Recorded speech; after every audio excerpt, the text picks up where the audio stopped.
예수동행 운동이라고 예수동행 일기를 쓰는 선교단체인데 거기에서 사역을 하고 있습니다. 그래서 제가 여러분들에게 드릴 메시지는 뭐다?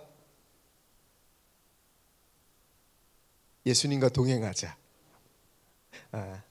이 얘기를 오늘 여러분들과 나누려고 하는데, 제가 여러분들에게 드릴 수 있는 가장 좋은 메시지는 하나밖에 없어요. 오늘 다른 거 다 기억 못해도 요거 하나만 여러분의 인생에 늘 기억되면 여러분들은 행복할 겁니다. 그리고 살아갈 힘이 생길 겁니다. 그것이 뭐냐면 하나님이 여러분들을 많이 사랑하세요. 하나님이 사랑하는 것은 우리의 환경과 형편으로 판단하는 게 아니라 이미 확증됐어요. 여러분들을 사랑하는 증거, 그 증거가 두 가지가 있거든요. 하나는 십자가예요. 아무 자격 없는 나를 위해 주님께서 여러분들의 모든 죄를 사하시기 위해서 십자가에 달려 돌아가셨어요. 그래서 여러분들은 이제 주님 안에서 모든 죄의 문제를 해결받았어요. 이게 주님 여러분들을 사랑하는 증거고, 이제 구원받았으면 어떻게 세상에서 살아야 돼요? 구원받은 자로 살아가야 되잖아요. 구원받은 자로 살아가기 위해서 그 삶을 위해서도 하나님의 사랑이 필요하거든요. 그래서 그 사랑을 보여주기 위해서 예수님이 여러분 안에 오셨어요. 그래서 예수님께서 여러분들 얘기하시잖아요. 내가 세상 끝날까지 너희와 항상 함께 있으리라. 약속하신 이유가 여러분들이 세상 속에서 구원받은 자로 당당하게 살아가기 위해서 여러분 혼자 사는 것이 아니라 누구랑 함께 사는 거예요? 예수님과 함께 살면서 세상 속에서 정말 어떻게 빛과 같이 살아갈 수 있도록 주님이 우리 안에 오신 거거든요. 여러분, 오늘도 주님은 여러분들에게 말씀하시는 것은 단 하나예요. 나의 사랑 안에 거하라. 그거 하면 되거든요. 여러분, 그렇게 예수님 사랑 안에만 거하며 살아가는 우리 매화 공동체가 되길 축복합니다. 그 길이 있어요. 오늘 그 길을 여러분들과 나누려고 하는데, 저는 여러분들 보기에 어떻습니까? 참 흠 많은 목사예요. 지금 제 아들이 20살이 돼가지고 청년이 됐는데, 중학교 1학년 때 아빠가 하지 말아야 할 질문을 아들에게 했습니다. 그 질문이 뭐냐면, 제 아들한테 제가 그때 중학교 2학년 아들에게 이렇게 질문했어요. 도원아, 아빠가 언제 예수님처럼 보여? 이 질문을 제가 했거든요. 담대하죠? 그랬더니 제 아들이 한마디 하더라고요. 아빠가? 여러분들 웃었죠? 왜 웃은 거예요? 제 삶이 보이죠? 어떨지. 목사라면 좀 이렇게 박우영 목사님이나 심영보 목사님처럼 그렇게 거룩하게 살아야 되는데 그러지 못했던 것 같아요. 그러니까 아빠의 모습을 보고는 예수님이 보이지 않는다고 아들이 이야기했던 거예요. 그렇게 제가 흠이 많아요. 그러면 어떻게 해야 되죠? 목사를 하면 안 되잖아요. 근데 지금도 목사를 하고 있어요. 왜 그럴까요? 이유는 단 하나. 하나님이 저를 많이 사랑하시기 때문에. 흠 많고 연약해도 하나님께서 다듬어서 쓰시겠다 해서 이 자리까지 여러분들 만날 수 있도록 하나님께서 인도해 주셨거든요. 그것은 제 능력이나 제 경험이나 제 업적 때문이 아니라 하나님이 저를 많이 사랑하여 주셔서 그냥 말씀의 통로로 하나님께서 사용해 주시고 있는 분명한 증거입니다. 이런 저를 보면 저보다 훌륭한 목사님들이 많아요. 그분들 사용하시면 되는데 왜 굳이 저를 쓸까? 가장 이해되지 않는 부분인데, 그런 하나님의 모습을 보면서 제가 깨닫는 게 있어요. 사랑은 이렇게 하는 거지. 정말 때로는 원수 같은 목사로 하나님한테 보일 텐데 하나님이 그러면 내리시면 되는데 내리지 않고 계속해서 자신의 그 아름다운 사역들을 저에게 맡기는 것 보면, 야, 사랑은 이렇게 하는 거지 라는 것을 제가 배우게 됩니다. 왜냐하면 주님 사랑 안에 있잖아요. 우리가 살아나요. 살 힘이 예수 그리스도이기 때문에, 살 길이 예수 그리스도이기 때문에, 우리가 고백했던 것처럼 기쁨의 근원이 예수 그리스도이기 때문에 그렇습니다. 주님 사랑 안에 거하는 것, 이게 바로 주님과 동행하는 삶이에요. 여러분, 주님 사랑 안에 있습니까? 그게 바로 주님과 동행하는 삶이에요. 그래서 주님과 동행하는 삶에는 특징이 있어요. 기뻐요. 그래서 내 기쁨을 너희 안에 충만하게 하겠다라고 예수님께서 말씀하시잖아요. 주님과 동행하는 사람은 주님 사랑 안에서 기쁨을 충만하게 누리는 삶이에요. 매일매일 주님 사랑 안에서 여러분의 삶 가운데 뭐가? 기쁨이 가득하길 축복합니다. 근데 정말 여러분도 주님과 동행하고 있는지 박우영 목사님이랑 심영보 목사님 믿을 것 같아요.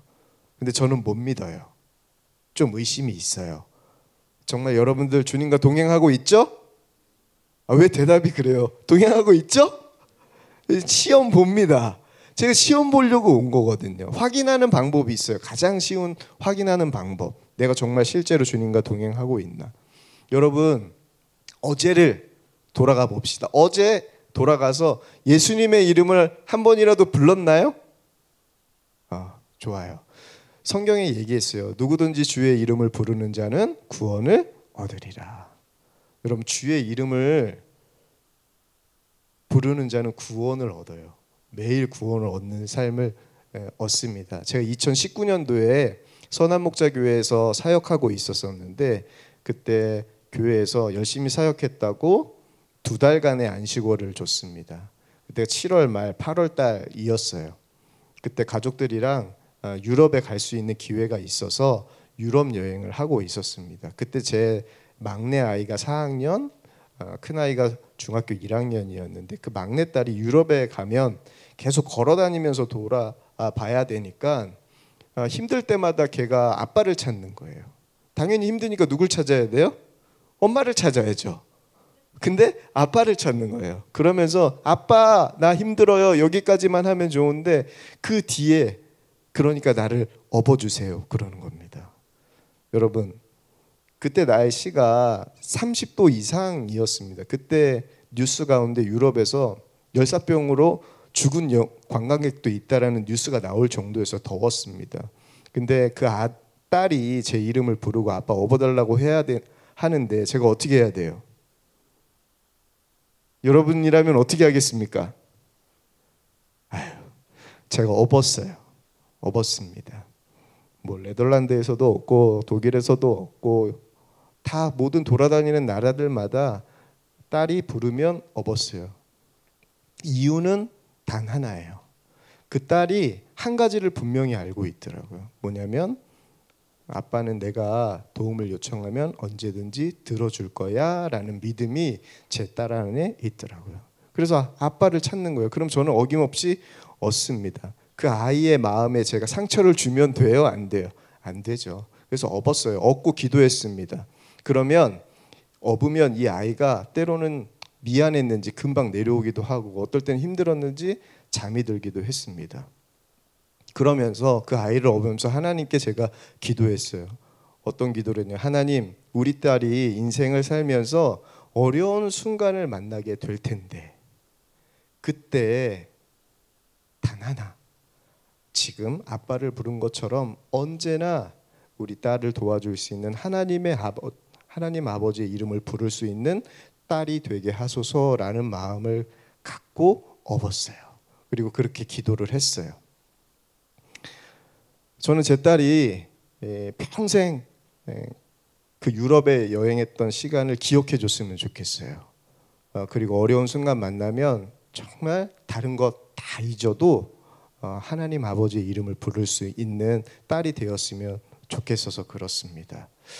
여러분, 우리도 어려운 순간을 만날 수 있죠. 그때마다 여러분들 뭐만 기억하면 돼요? 누구든지 주의 이름을 부르는 자는 구원을 얻으리라. 그럼 주의 이름을 부르면 됩니다. 그러면 주님께서 여러분의 아픔 그리고 어려움, 고민들을 다 안아주실 거예요. 그 안아주시는 하나님의 사랑을 누리는 사람은 어때요?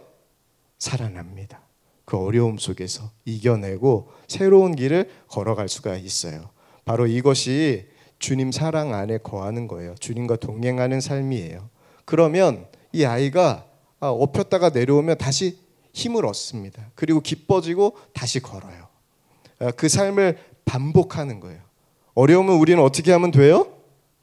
주의 이름을 부르면 됩니다. 주님 사랑 안에 거하는 길은 너무나도 분명해요. 제가 이 이야기를 한 이유는 오늘 10절 말씀 보면 내가 아버지의 계명을 지켜 그의 사랑 안에 거하는 것 같이 너희도 내 계명을 지키면 내 사랑 안에 거하리라. 주의 사랑 안에 거하는 길은요, 주님과 동행하는 삶은 결코 막연하지 않아요. 너무나도 구체적입니다. 우리의 믿음은요, 결코 막연하거나 추상적이지가 않아요. 너무나도 구체적이에요. 뭐냐? 말씀을 붙잡고 사는 것. 그게 주님 사랑 안에 거하는 길이에요. 말씀대로 순종하는 것, 이게 주님 사랑 안에 거하는 것이고 주님과 동행하는 삶이에요. 그래서 요한 기자는 요한일서 2장 5절 말씀에 이렇게 고백하고 있어요. 우리 함께 앞에 나와 있는 말씀을 읽어볼까요? 시작.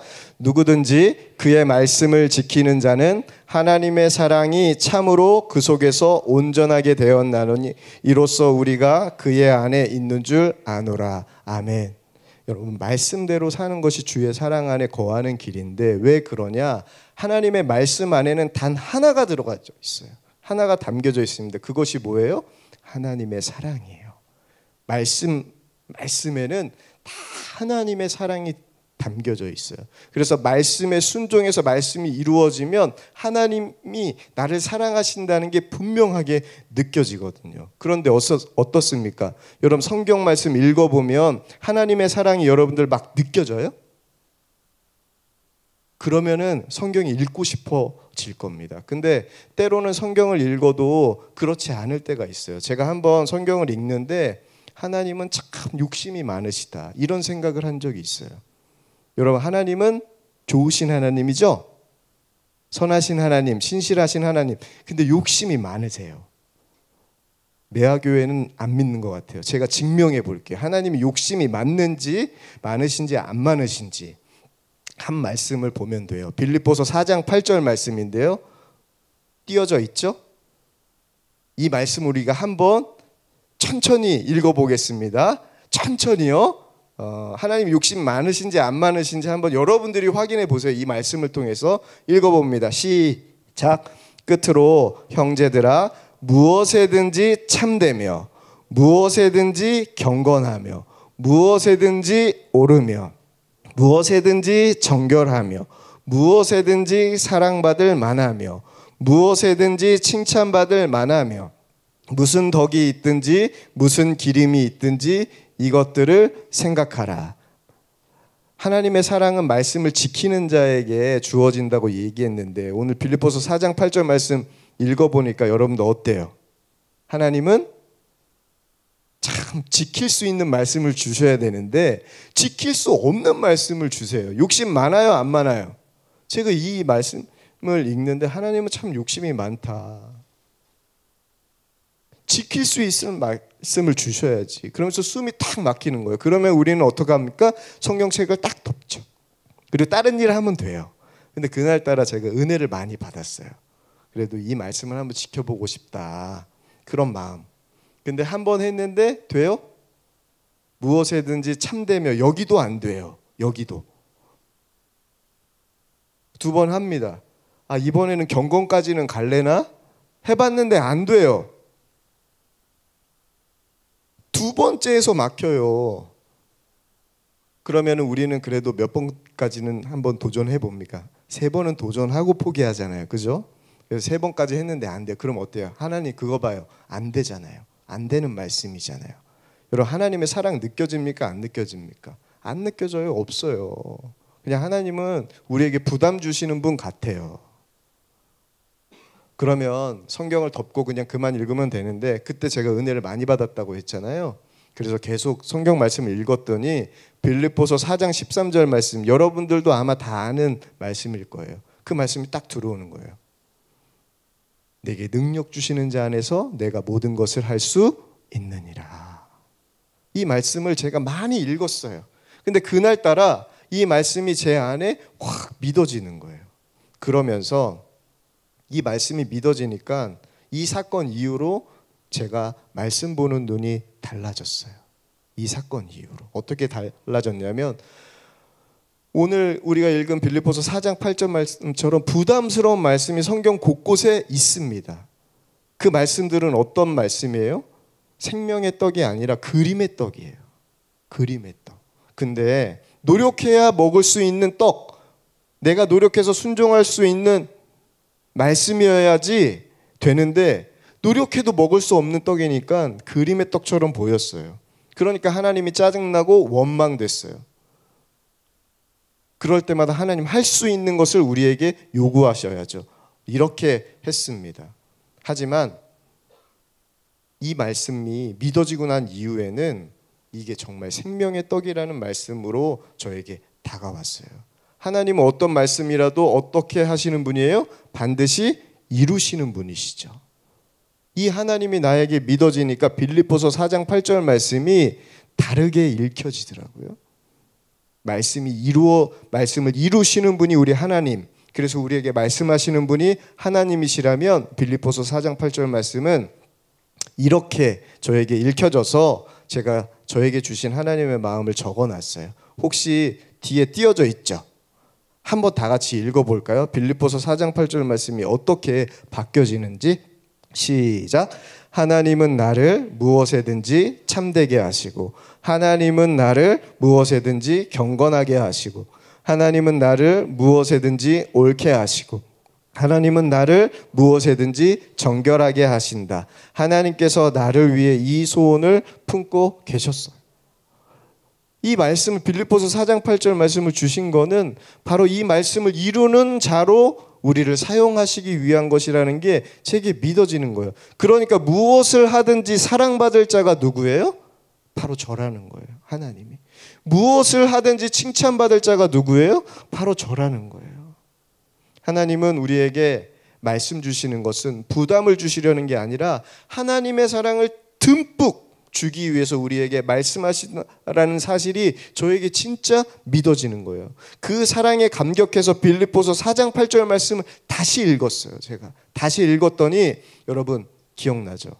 무엇에든지 참되며 무엇에든지 경건하며 무엇에든지 오르며 무엇에든지 정결하며 무엇에든지 사랑받을 만하며 무엇에든지 칭찬받을 만한 그런 사람, 매화 청년들 중에 있죠? 지금 있죠? 다른 교회에서도 이 설교하면 대부분 대답을 못합니다. 근데 있어요. 있더라고요. 이분이 있더라고요. 바로 예수님이셨어요. 무엇에든지 참되고 무엇에든지 경건하고 무엇에든지 옳고 사랑받을 만하시고 칭찬받으실 만한 분 누구? 예수 그리스도. 그러니까 빌립보서 4장 8절 말씀이 굉장히 길었잖아요. 근데 이 빌립보서 4장 8절 말씀이 한 줄로 요약이 되더라고요. 어떻게 요약되냐면 항상 예수님을 생각하라. 여러분 항상 예수님을 생각할 수 있어요? 그러면 항상 예수님을 생각하면서 사는 자에게 하나님께서 허락하신 은혜가 바로 무엇에든지 참되고 무엇에든지 경건하고 무엇에든지 옳고 무엇을 하든지 사랑받을 만하고 무엇을 하든지 칭찬받을 만한 자의 비결은 특별한 게 아니라 항상 예수님을 생각하고 사는 것. 그것을 통해서 하나님께서 이 일을 이루신다는 거예요. 여러분 어려워요? 예수님 생각하는 거? 근데 우리는요 예수님을 생각하는 것보다 다른 것들을 더 많이 생각합니다. 혹시 오늘 주일 아침 일어나서 첫 번째 눈을 뜨자마자 예수님 생각하신 사람이 있어요? 우리 청년? 제가 예수동행 운동하면서 바뀐 게 한 가지가 있는데 그게 뭐냐면 눈을 뜨자마자 예수님의 이름을 부르고 하나님 앞에 감사하는 거예요. 그리고 바뀐 게 맨 마지막에 자는 순간에서도 예수님의 이름을 부르고 사랑한다고 고백하고 감사하고 자는 것. 이게 예수님과 동행하면서 바뀐 삶이에요. 그리고 수시로 예수님의 이름을 부르면서 주님을 생각합니다. 그래서 주님이 기뻐하시는 길을 걷기 위해서 애를 써요. 우리는 내게 능력 주시는 자 안에서 모든 것을 할 수 있다라는 그 말씀을 다 알고 있습니다. 근데 이것이 진짜 믿어지는 사람은 다릅니다. 삶이 달라요. 그 삶은요 정말 놀라운 삶이 됩니다. 우리는 수많은 결정을 하면서 살아가죠. 오늘도 청년 예배에 와야 될까? 나오지 말아야 될까? 앞자리에 앉아야 될까? 아니면 뒷자리에 앉아야 될까? 이런 결정을 하면서 살아가고 지금 여러분들 결정해서 앉은 자리가 여러분들이 결정한 자리잖아요. 그죠? 근데 결정한 걸 보면 그 사람을 알 수가 있습니다. 어떤 사람인지 알 수 있어요. 근데 그 사람이 어려움 중에 있을 때 어떤 결정을 하는지를 보면 진짜 그 사람이 어떤 사람인지 알 수 있어요. 제가 선한목자교회에 2015년도에 부임했는데 선한목자교회가 여러분들 아는지 모르겠는데 좋은 교회예요. 좋은 교회에 부임할 수 있는 기회가 생겼는데 한 가지 제게 고민이 있었어요. 제가 장남인데 폐암으로 투병하신 어머니를 제가 모시고 살고 있었어요. 이제 선한목자교회에 올라오면 그 어머니를 홀로 두고 올라와야 되는 거예요. 그래서 하나님 이게 올라오는 일이 맞는 겁니까? 기도하고 있었습니다. 기도하는데 이런 생각이 들어요.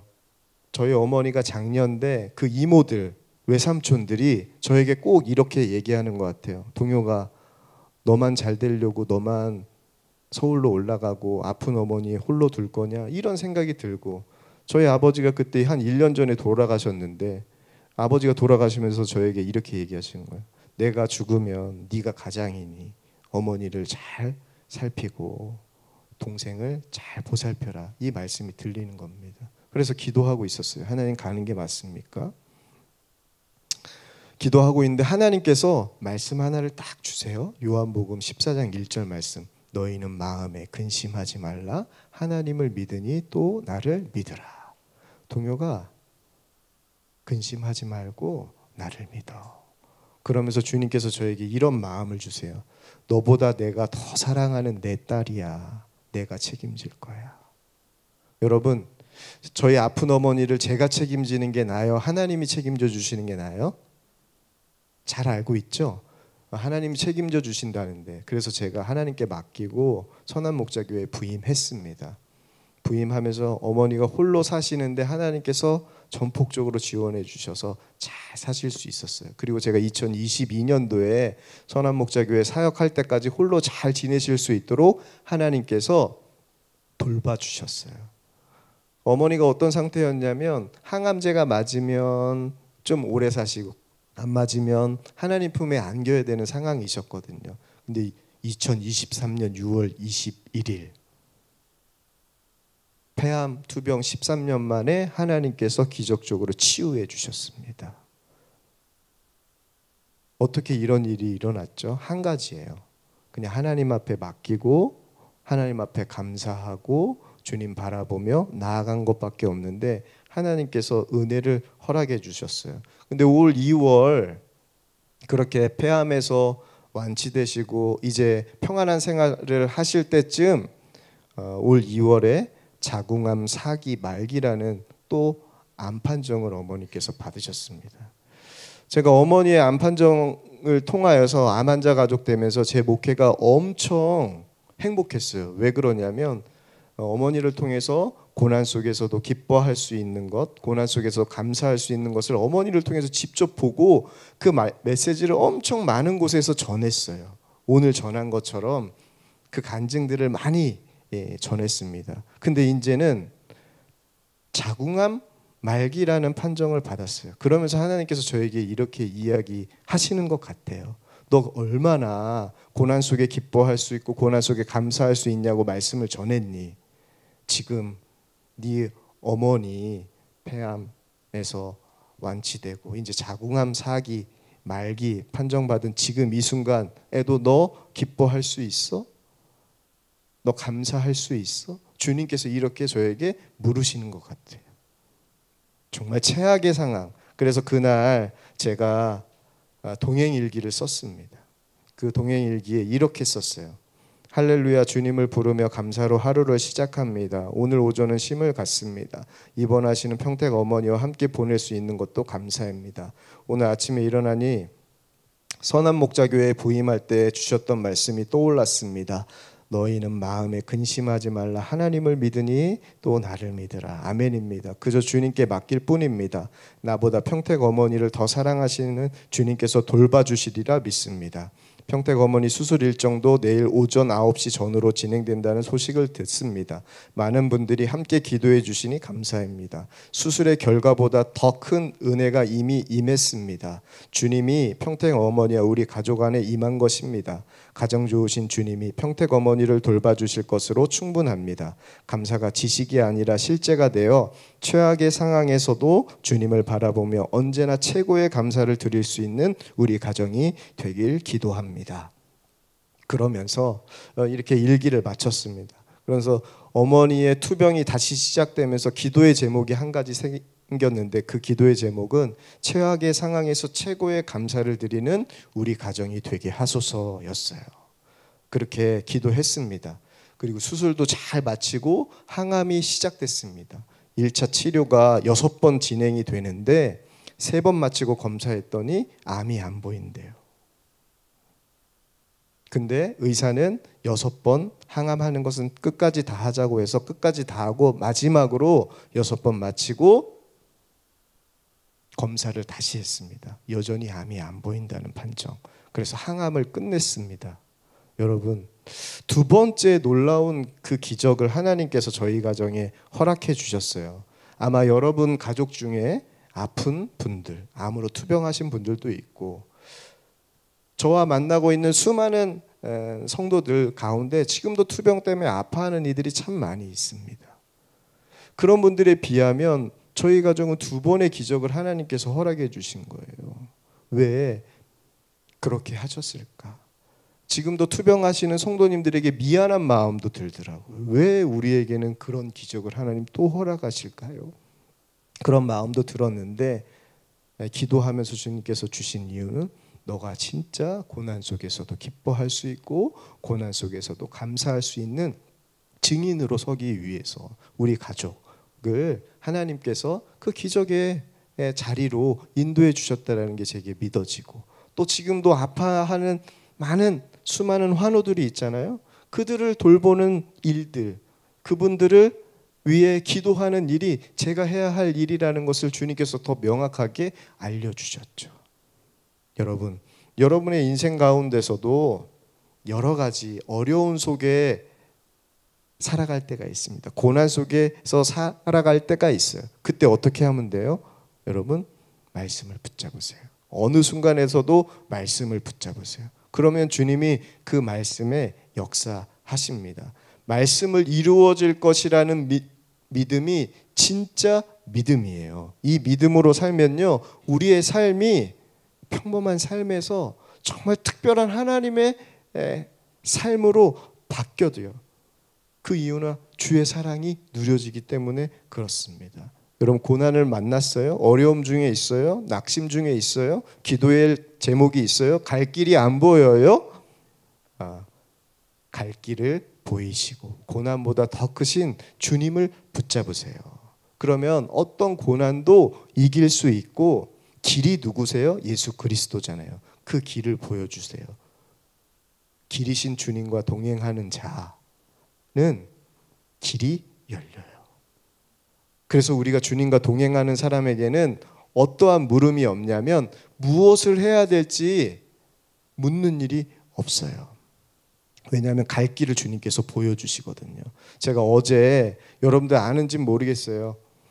스티븐 오 감독님이라고 특수 촬영을 하시는 분이에요. 어벤져스도 촬영하고 존 윅, 수많은 영화들을 촬영하신 감독님을 제가 어제 만났는데, 어제 만나면서 그분이 한 간증을 하시더라고요. 목사님, 제가 오늘 한국에 오기까지, 지금도 어벤져스 촬영하러 영국에서 오셨다고 하시더라고요. 여기 한국에 올 때 고민이 하나 있었습니다. 스파이더맨 촬영을 하러 가야 할지, 천안에서 열리는 코스타에 참여해야 할지, 이게 잠깐 고민이 됐어요. 그래서 제가 작은 아들한테 물어봤어요. 아들, 아빠가 스파이더맨을 촬영하는 게 맞을까? 아니면은 한국에 가가지고 코스타에서 말씀을 전하는 사역을 하는 게 맞을까? 그랬더니 작은 아들이 그러더랍니다. 아빠, 고민할 게 뭐 있어? 주님이 기뻐하시는 일을 해야지. 당연히 말씀 전하러 가야지. 그래서 스파이더맨을 포기하고, 촬영을 포기하고 천안 코스타에 왔다는 거예요. 여러분, 어때요? 스파이더맨을 촬영하면 돈 많이 벌 수 있습니다. 거기 안에서. 근데 그것을 포기할 수 있을 정도로 말씀의 자리에 오신 그 감독님을 보면서 제가 어제도 큰 은혜를 누리고, 분명한 건 주님께서는 보이신다는 거예요. 그러면서 어떤 간증을 하냐면, 여러 가지 한국에서의 사업도 있고 지금 촬영하고 있는 사업들도 있는데, 이런 자리로 올 때마다 하나님께서 좋은 만남들을 나도 알지 못하는 사이에 만나게 해주시는 은혜가 있다고 고백하시는 거예요. 여러분, 고난 속에 있어요. 괜찮아요. 그때 딱 하나만 떠올리면 돼요. 누구? 예수 그리스도.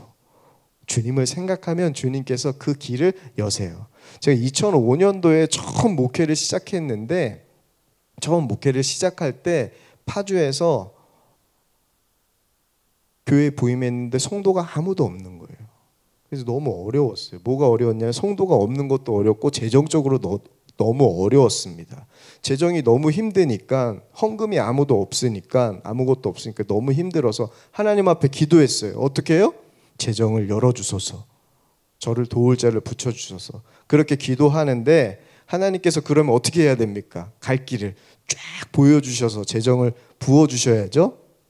근데 재정은 안 부어주시고 뜬금없이 질문을 하나 하시는 거예요. 어떤 질문이냐면, 동혁아, 까마귀가 귀하냐 내가 귀하냐? 여러분, 이 질문 하나님이 저에게 주셨거든요. 여러분, 까마귀가 귀해 보입니까? 제가 귀해 보입니까?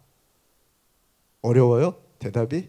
여러분, 매화는 어려워 보여요. 저는 대답이 너무 쉽더라고요. 제가 참새만 했어도 조금 어려웠을 것 같은데, 까마귀라고 하니까 제가 낫다라고 분명하게 주님 앞에 고백했습니다. 그렇게, 하나님, 그래도 까마귀보다는 제가 낫죠. 이런 질문이었으면 좀 어려웠을 것 같아요. 여러분, 심연보 목사님이 납니까? 제가 납니까? 대답하지 마세요. 제가 알아요. 이미 알고 있어요. 심연보 목사님 진짜 잘생겼더라고요. 부럽게. 네. 그래서 하나님이 까마귀보다는 제가 낫죠. 네, 그랬는데 그때 하나님께서 한 말씀을 제게 생각나게 해주시더라고요. 그게 어떤 말씀이냐면, 누가복음 12장 24절 말씀이에요. 우리 한번 읽어볼까요? 시작. 까마귀를 생각하라. 심지도 아니하고 거두지도 아니하며 골방도 없고 창고도 없으되 하나님이 기르시나니 너희는 새보다 얼마나 더 귀하냐. 여러분, 저는 어려운 순간마다 이 말씀이 생각이 나요. 왜요? 제가 까마귀보다 귀하거든요. 까마귀도 하나님께서 먹이시고 입히시고 기르시는데, 너는 그 까마귀보다 더 얼마나 귀하냐. 넌 까마귀보다 더 귀해. 주님께서 제게 말씀해 주셨잖아요. 여러분은 어때요? 까마귀가 나요? 여러분이 나요? 네, 많은 그리스도인들이 까마귀보다 못한 삶을 살아가는 경우가 있습니다. 여러분 절대 잊지 마세요. 여러분들 뭐보다 나요? 까마귀보다 나요. 하나만 생각하면 돼요. 뭐? 까마귀보다 내가 낫다. 까마귀보다 낫다. 저는 어려운 순간 까마귀가 생각나요. 그러면 주님께서 저를 돌봐주실 게 믿어지거든요. 힘든 순간, 어려운 순간 있을 때 베드로가요 외칩니다. 모든 교회들에게 염려하지 마. 모든 염려 주께 맡겨. 주님께서 돌보실 거야. 이게 베드로 사도가 초대교회를 다니면서 곳곳에서 전한 메시지였어요. 그래서 베드로전서 5장 7절 말씀에는 너희 염려를 다 주께 맡기라. 이는 그가 너희를 돌보심이라. 이 믿음의 눈이 열리잖아요. 그럼 고난 속에서도 기뻐할 수 있는 은혜가 있습니다. 주님 사랑 안에 거하면요, 정말 고난이 기쁨이 되는 은혜를 누리게 돼요. 제가 선한목자교회 사역할 때 근처가 송파이다 보니까 그 근처에 동부구치소가 있었습니다. 동부구치소에 재소자들을 위해서 저희 교회가 예배를 섬겼는데, 그날 저에게 2018년도에 저에게 예배 남자 재소자들에게 말씀을 전해달라는 부탁을 받고 말씀을 준비하는데, 주님께서 이렇게 얘기하시는 거예요. 기뻐하라는 거예요. 여러분, 기뻐해야죠? 그래서 저도 기뻐하겠다고 했습니다. 근데 말씀의 주제를 기뻐하라로 하라는 겁니다. 여러분, 재소자가 기뻐요? 재소자가 언제 기뻐요? 출소할 때 기쁘잖아요.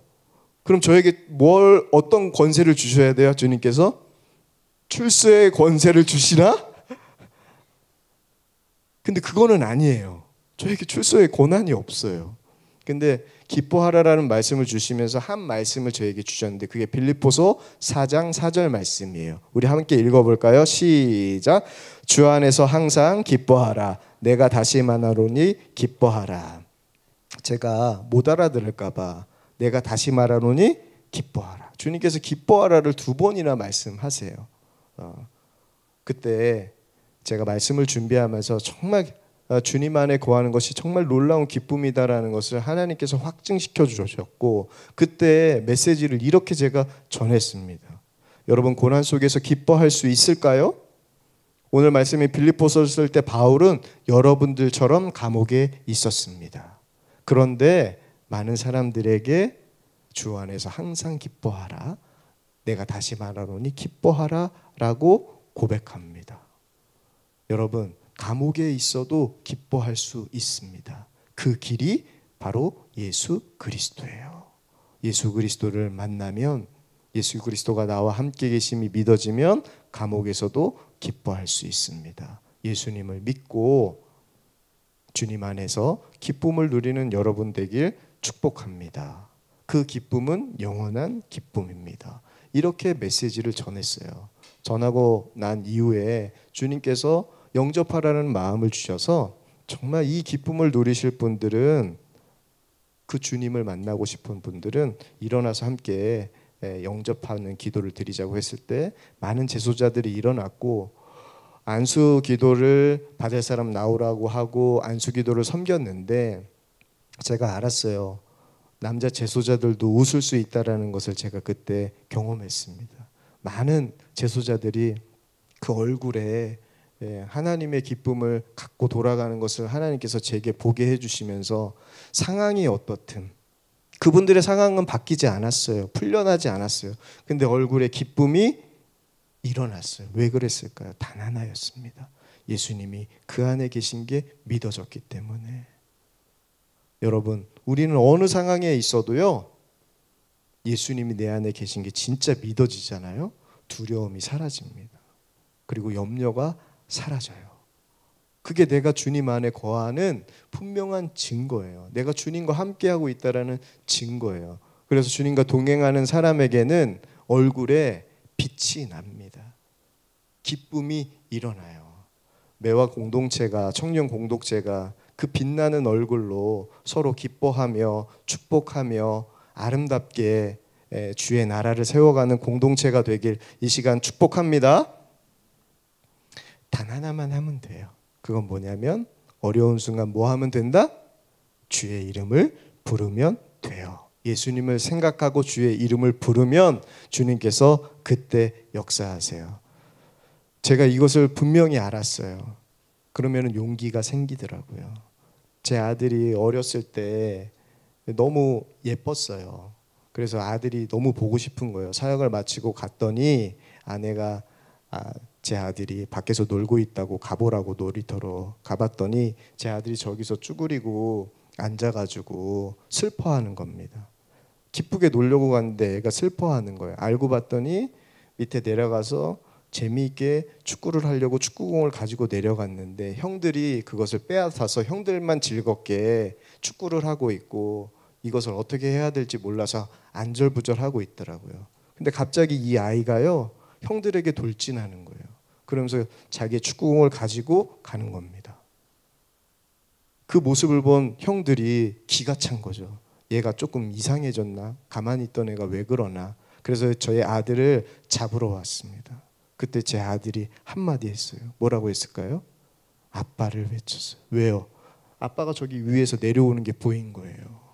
아빠가 나와 함께 하시는 것, 아빠가 오면 다 도와줄 거야. 제가 그래도 얼굴이 좀 그렇게 생겼잖아요. 그죠? 도와줄 수 있게 생겼다 보니까 이 아들이 저를 믿은 거죠. 근데 그 아이들이 저에게 덤볐으면 어떨 뻔했어요. 아이들은 유유히 다 도망가고 하나님의 은혜로 저는 슈퍼파워 아빠가 되는 은혜를 누렸죠. 여러분 어려운 순간 내가 혼자 있는 것 같은 느낌이 들면 참 쉽지 않습니다. 하지만 그때 뭐 하면 돼요? 주님을 눈을 들어 바라보면 주님이 보이잖아요. 힘이 생깁니다. 다시 도전하고 싶은 믿음의 용기가 여러분들의 안에 생겨요. 단 하나예요.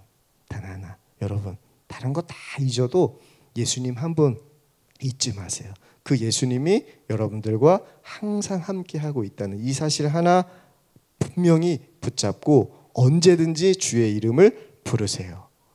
그러면 주님께서 여러분들과 함께 하실 겁니다. 그 은혜가 여러분들에게 있고 그 은혜를 한번 담아보세요. 어디에? 예수동행 일기에 담아보세요. 저는 그 은혜를 잊고 싶지 않아서 지금까지 그 은혜들을 적고 있거든요. 2023년 6월 21일 어떻게 기억합니까?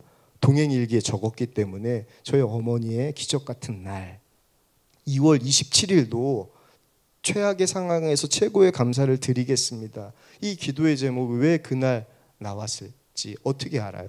제가 기록했기 때문이에요.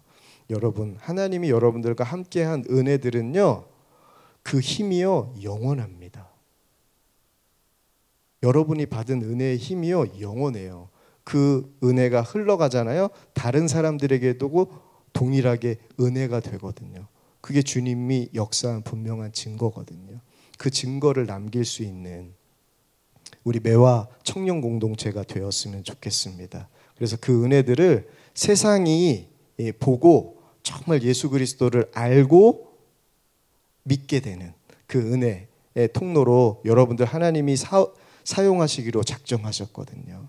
그 길을 걸어갈 수 있는 저와 여러분 되길 축복합니다.